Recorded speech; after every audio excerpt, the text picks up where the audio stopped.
So day one begins of the tours. Hey, good morning. It's gonna be interesting. I'll post later this evening.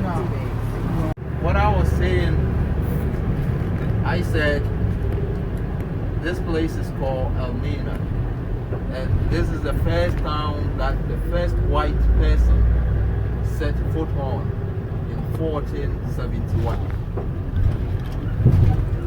And what's the name of the castle we're going to? Elmina. Yeah. Elmina. Elmina Castle.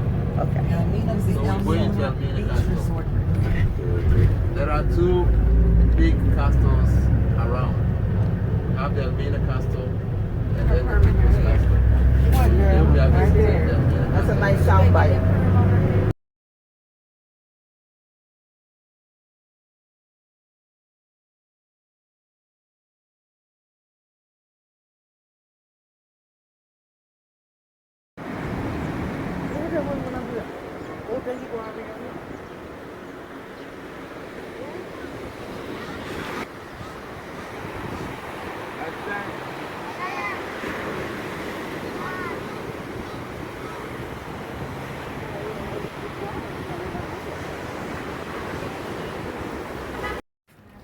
This was the church that had the castle. Yesterday was Monday, Tuesday. I made it. Tuesday. I wanted to it's a daily TV. That's what you saw. Of us are welcome to Elmina Castle. And my name is Frederick Mensah. I'm going to be the guide since I was born on Monday. People call me Coach. Now our tour is going to last about 45 minutes to an hour. And because of the experience that you're going to have, I always start my tour with two quotes. One says that if one do not learn from history, you will condemn to repeating it. Coming to Elmina Castle for visit will never be a place for mere visit or a point of attraction. But this castle is going to be a place where we are connecting ourselves to the past and to see indeed what really happened to our ancestors. As said by Malcolm X, he said, history is people's memory, and without it, a man is demoted to a lower animal. Now the simple question that I ask myself is, if history is people's memory, the memory that is not working to correct the system or to enforce the system cannot describe itself as a functional memory. Along the stretch of West African coast, more than 100 forts, castles and lodges were built by the Europeans. And along the Ghana coast alone, more than 50 forts, castles and lodges were built by the Europeans. But most of the lodges are in ruins and cannot be traced. And as we speak right now, we have 17 forts and castles in good standing in Ghana. Out of the 17 forts and castles, they have 3 to be castles. And Elmina Castle happens to be the first and the oldest, built by the Portuguese in the year 1482, followed by Christian Castle in Accra, built by the Danes in the year 1661. The Cape Coast Castle happens to be the youngest one among the 3 castles, built by the British in the year 1665. But the Portuguese first arrived here in the year 1471 to trade and to spread Christianity. At that time, their system of trade was barter, that is exchanging goods for goods. And some of the items that the Portuguese came along with included guns, gunpowder, used clothing, mirror, beads, liquors, and among others in exchange for gold, ivory, and later local spices. But the rate at which the local people were giving them gold in exchange for commodities like guns and gunpowder gave the impression that this town was full of gold. And as a result, the Portuguese named this town Elmina or Elmina, which means a river of gold or the gold mine which was corrupted into Elmina today. That's coming because of the sun. Sun is good. This chartered company was formed as the East India Company. And in 1444, 235 Africans were captured from Senegambia into Lisbon in Portugal. Now, this number of Africans that ended in Portugal, 1/5 was given to Prince Henry as royal gift. And when he saw them, he was happy for 2 main reasons. And I quote, it's what he said. 1, He wanted some of them to be educated to serve as interpreters for the Portuguese along the Strait of West African coast too. The most intelligent ones could be trained as missionaries to hasten the spread of Christianity. Unfortunately, this never materialized. When these Africans settled down in Portugal, they never returned as planned or intended, but they ended working for Prince Harry in his palaces as slaves.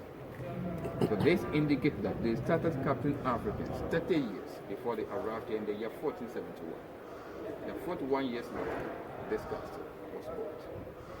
But what worsened the whole situation was when Columbus, on his way back to India, got lost and reached on the land, saw the land to be good for plantations, and all the major European powers started to go there, opened their farms, which included sugarcane, cotton, millet, rice, and several mines of industries were opened where they needed strong men to work on the land. But labor became an issue at that time as machines were not invented to carry out the heavy task interpretations. So they started with the native Indians or the Americans. So if you say Columbus discovered America, now who were the native people on the land that they started using them to work in their plantations?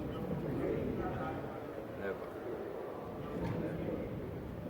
But because of brutalities, because of overwork, because of diseases that they themselves introduced as they contracted in Africa, the people over there were dying. For instance, as at 1492, Cuba had a population of about 1 million. By 1510, it reduced to about 60,000. By 1510, to about 11,000. So you can see how the indigenous population was coming to extinction. So there was the need for them to look for alternative sources of labor. Many suggestions came into being, but notable among them was a man named Bartolomeo de las Casas, whom they said was a priest suggested for Africans to be used as alternative to the Spaniards since they were already working under similar climatic conditions. As a result of his suggestions, it was considered.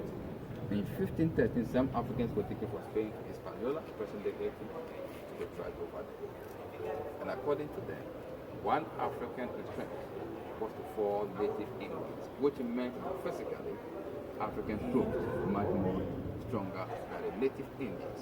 And from that time, the demand for Africans began.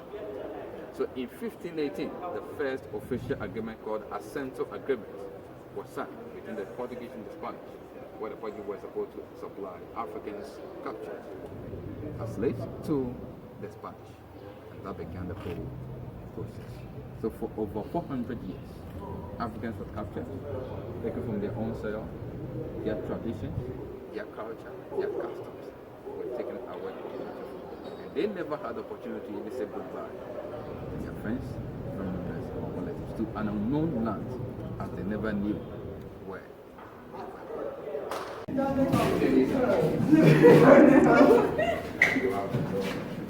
Wow. You have pictures on your CDs too? Like DVDs? Yes. Oh my God. I'm feeling some type of way. This is the female's dungeon that we're in. And especially if you came from here on in, you have a whole lot of taking Let's come in.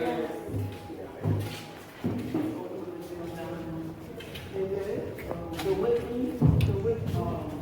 Whitney plantation? No, not that. I need to come down. No museum in New Orleans.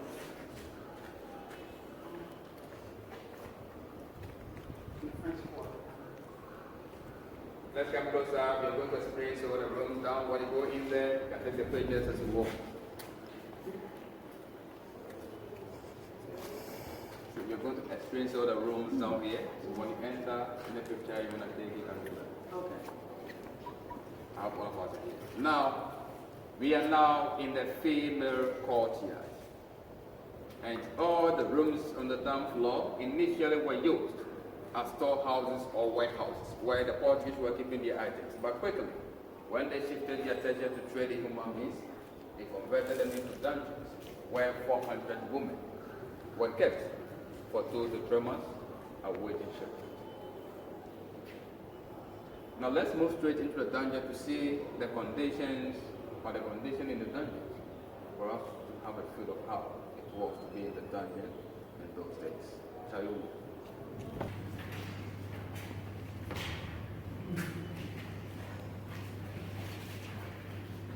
Now, this dungeon is the largest female dungeon, where 150 women, together with children below 10 years, were kept for 2 to 3 months awaiting shipment. And this is the floor that they were sleeping or lying, defecating, urinating, vomiting, and menstruating on the floor. So this floor was full of feces, urine, blood, and vomit. At the same time, they fed them in this dungeon with boiled corn, milk. Sometimes brown bread was added to it, sometimes not, and rice mixed with palm oil, just little for a survival. Initially, containers were put at the various corners for the women to use to defecate, but they could not use them for 2 main reasons. One, because of the distance that they traveled to get to the coast. By the time they arrived here, they had become too weak to get up from the ground when the need arises. 2, those captured were captured from different areas or regions of Africa at that time, so communication became a barrier as they could not understand each other. So if I were to defecate, how could I communicate to the person that I am chained to? That was impossible, and as a result, ended doing everything on the floor. This door was locked with gates. No one could come in or go out unless it is opened for a particular reason known to them. The only sources of ventilation came through this ventilation hole, and this hole was next to the magazine where they kept the guns and the gunpowder. So in case of any leakage, the toxins, the chemicals came inside, worsening the condition of the dungeon. As a result, many of the women died, and those who died were removed and thrown into the sea. Sexually, they were abused by the governor and the soldiers on many occasions. Why? Because the West Africa coast was described to be the white man's grave, as they were dying of malaria and yellow fever. So they never came here with their wives. As a result, took advantage and abused the women sexually. Let's go on to see how, in an infamous way, the governor was doing that to the women.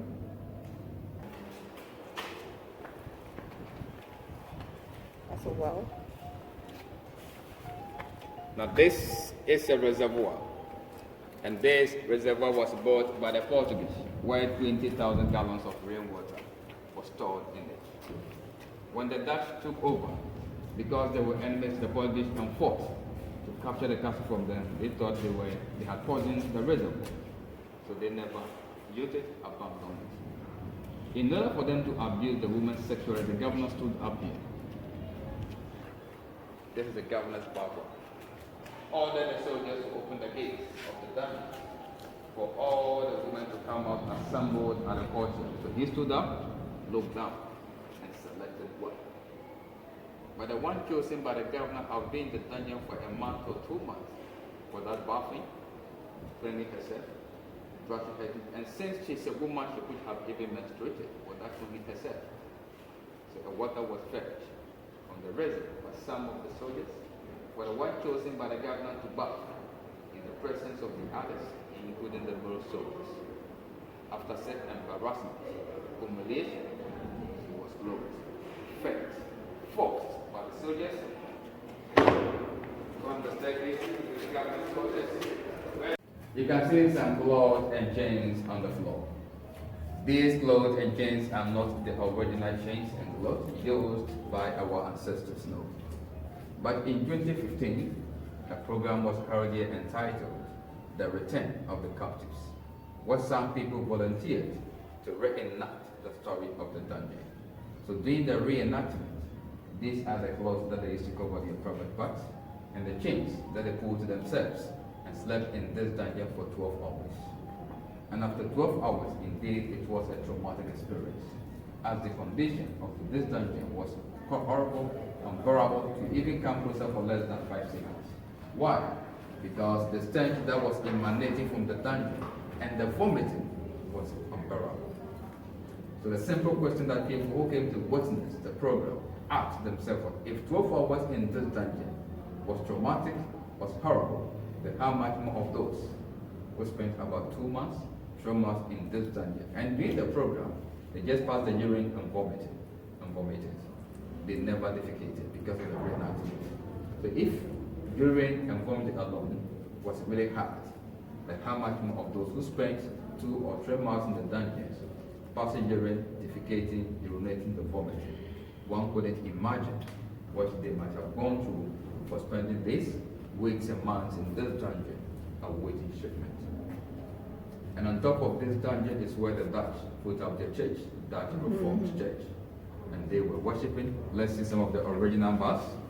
To prevent any from escaping.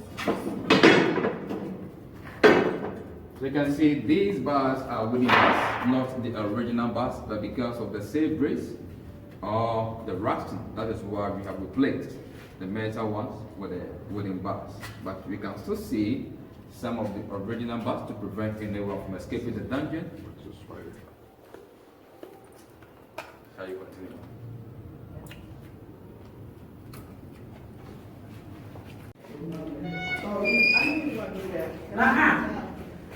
Oh, for real? Hey, don't even worry. There's a window. Yeah. We know how to That's right. I am here. I'm not going. I know. I'll open it. Oh, what?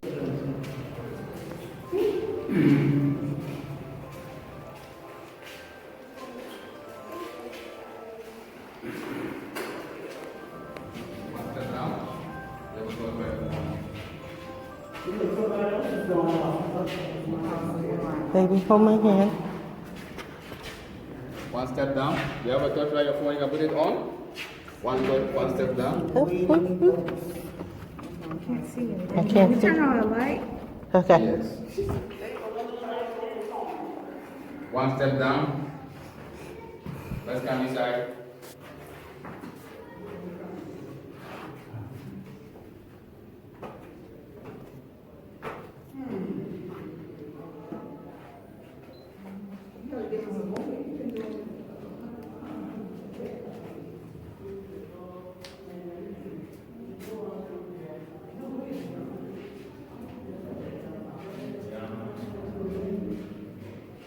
One step down.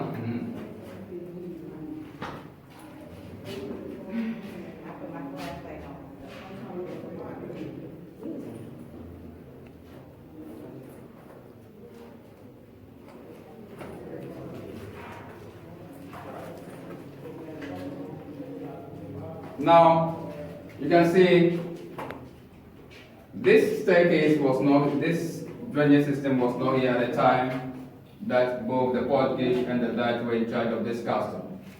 But we have constructed this drainage system for the water to move out.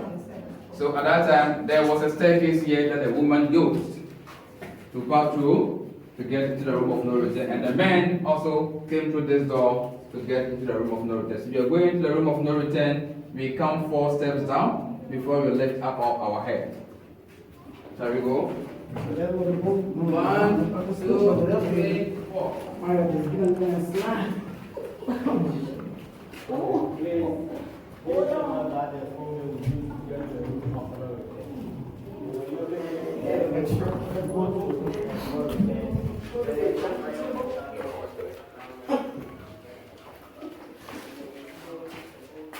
When they're ready to come, and then take the ones. Spin the ones. Let's go.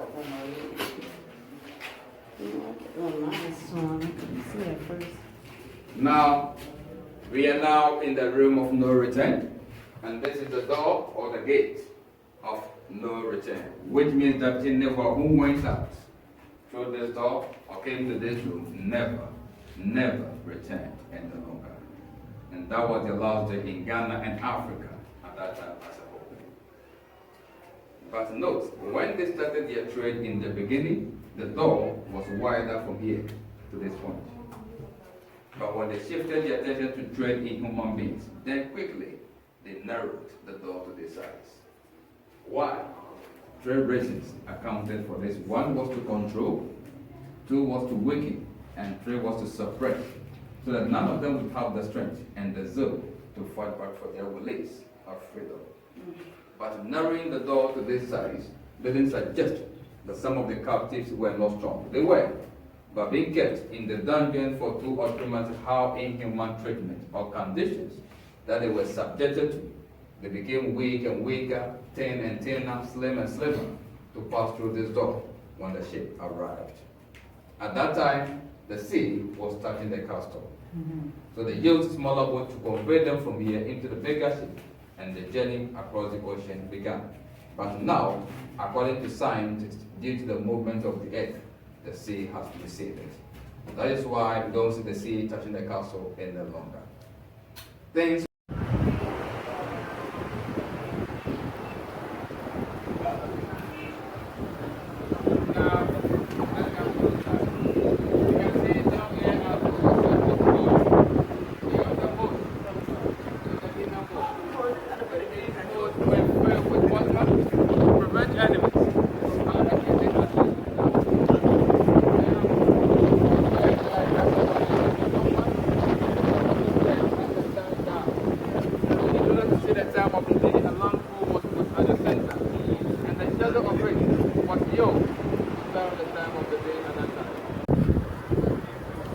these structures are extensions made by the Dutch where they kept their items as storehouses because they were using the storehouses as dungeons. So they made extensions and used them as storehouses or warehouses where they were keeping their items. And this is where we end our tour of Elmina Castle or St. George's Castle. In summary, this castle is 537 years old. 537 years old. As the Portuguese used it for 155 years, the Dutch 235 years, the British 85 years, Ghana 62 years. This castle is 537 years old and it's the biggest and the oldest in connection with the Atlantic along the Strait of West Africa coast. In 1979, that's what this castle was called. He's up on the beer, seeing my stomach action accordingly.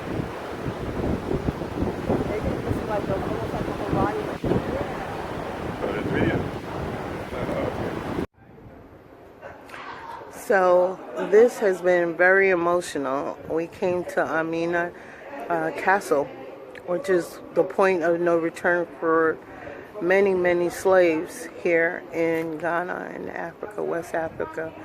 And it was very, very emotional for many of us. And, you know, I think of the victory. I'm back. They took me at one time, but I'm back. And so, Aquava, you know, Aquava to all of us coming back.